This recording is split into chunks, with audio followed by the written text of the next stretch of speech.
Discernment. Discernment. You want to be exempted? You must understand the mystery of discernment.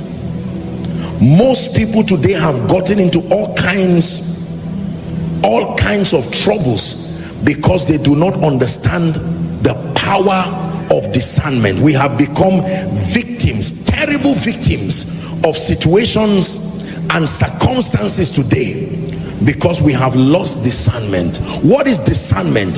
Discernment is the faculty of perception, the ability to perceive the influences behind actions.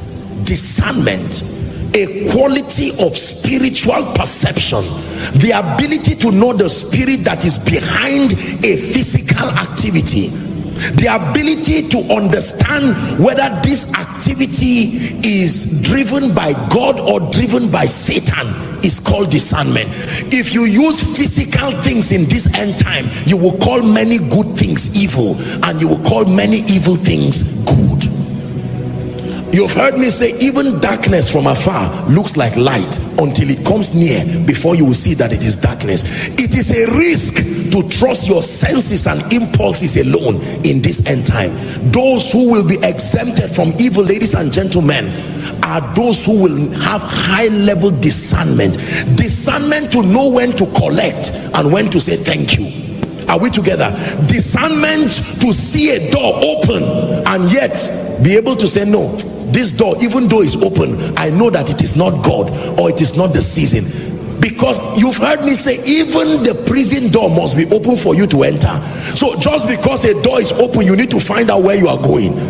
It can be a door into a prison and you jump there rejoicing, only for you to find out that it was a dead end. Hallelujah. There are many gifts you will collect. It's like selling your birthright. You need discernment. And let me respectfully say this, especially to we ministers of the gospel. We have to be careful and sensitive. Yes, ministry requires money. Yes, the man of God requires his welfare and all of this taken care of. But let me tell you, we need high level discernment in this end time, because there are gifts that when you collect, you have destroyed the integrity of your life and your ministry for many, many decades.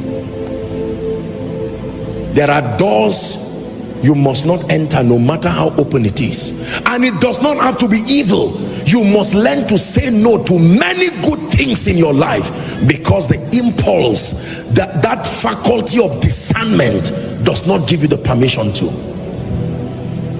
Hallelujah. There are times you can be embarking on a journey and you just sense a wrestling in your spirit. No, I'm going to teach you how to fine-tune discernment. In fact, let me say it straight to the point. You fine-tune discernment using two keys. One, the word of God. Two, praying in the spirit. These are the keys that help to fine-tune discernment, because there are times what you feel in your heart does not just mean God is not there. It's just fear. When angels appear to humans, they tell them fear not, because it's a normal thing with humans. Hallelujah. Touring the unknown will always come with a level of inconvenience, but there are times that doors may seem to be open, but you know there is that check within your heart. What is stopping this trip? I'm to take this trip, and yet for the last 3 days my heart and my spirit have been having no rest. It does not mean to not take the trip. It does not even mean you will die. I want to do this business and I just need to sign it, 5 billion, but my spirit, and this one I have prayed about it, I have confessed scripture, I know that there is an unease in my spirit. Stop immediately. I don't care how urgent what you want to do is. Stop. Anything that has to be so fast to the point where you override that check in your spirit, you are only giving access to trouble. There are many people today who have crossed the lines of life and death, or have been exempted from death by 5 minutes discernment. Do not play with your peace. Do not play with your joy. Do not play with how scriptural compliant it is, the pathway to obtaining whatever it is that you obtain, because the Bible says the manifestation of the kingdom is in this threefold dimension: righteousness, peace, and joy. Hallelujah. There are many people today, respectfully speaking, who married armed robbers. They came into Nigeria and spoke and lied to you, said they are in oil and gas, and they even have 5 companies. Say, really? Your life is about to change. Say, thank God. God has been speaking to me about favor in Koinonia lately. You see, I'm teaching you something. Listen carefully. That Satan is taking advantage of a powerful, genuine message. But when everything looks right and yet your spirit does not agree, stop. There's something God is saying. Is someone learning now? Go back. Shalika Prandos Katiata. You see, when there was a viper hiding in the woods, remember, it was when they set the wood on fire that the viper was revealed. There are many times the fire of prayer can reveal many things that are hidden beyond the surface layer of what you are seeing. I have a job of 350. I have a job of 250. Someone says wisdom is profit to that. Get that job and smile forever. Whereas your next level may be with that job of 250, and the Holy Spirit is telling you pray.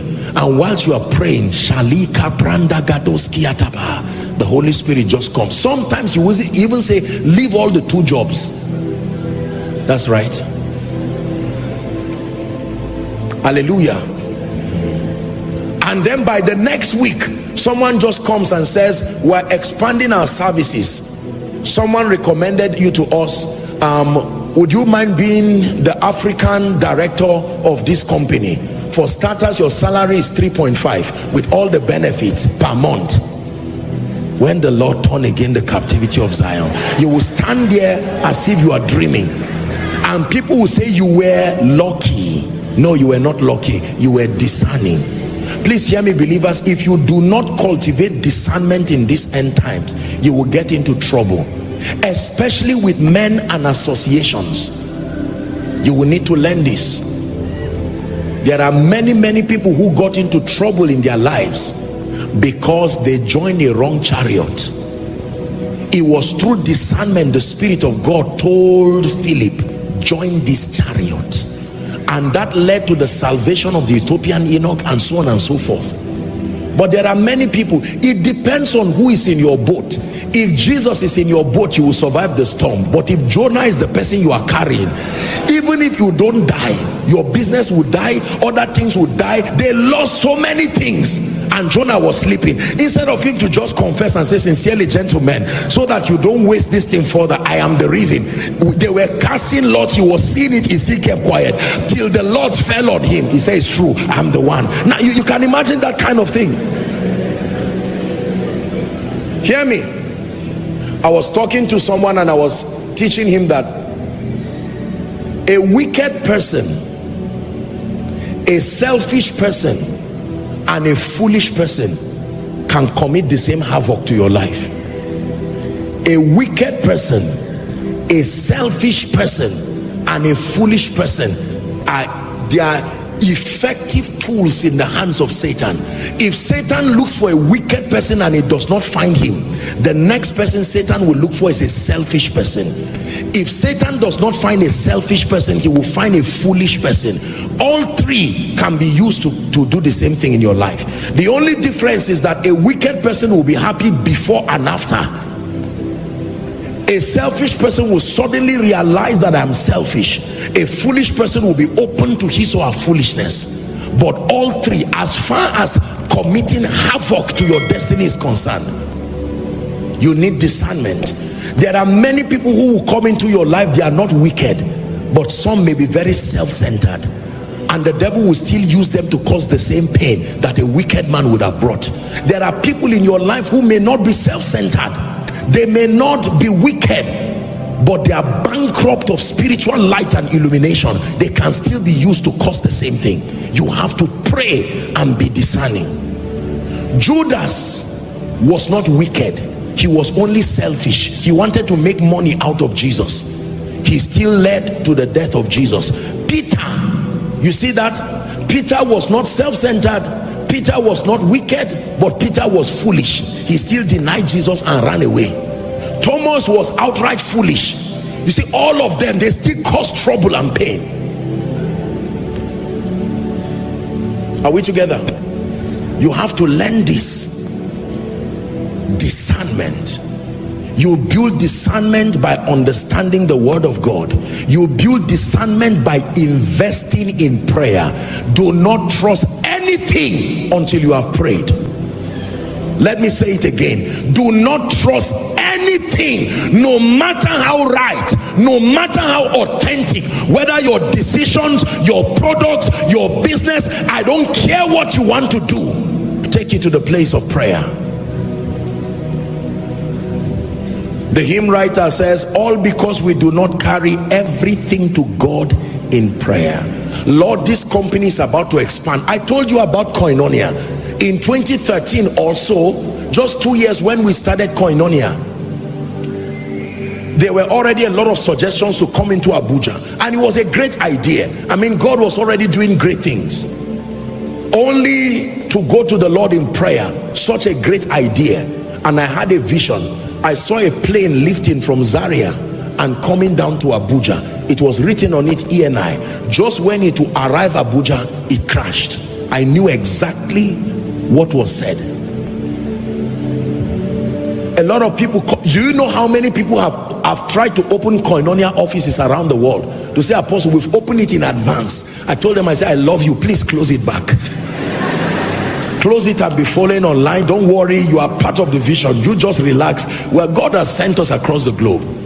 You see, the way of the spiritual man can look deceptively slow, but one step with God will bring 10-20 years together.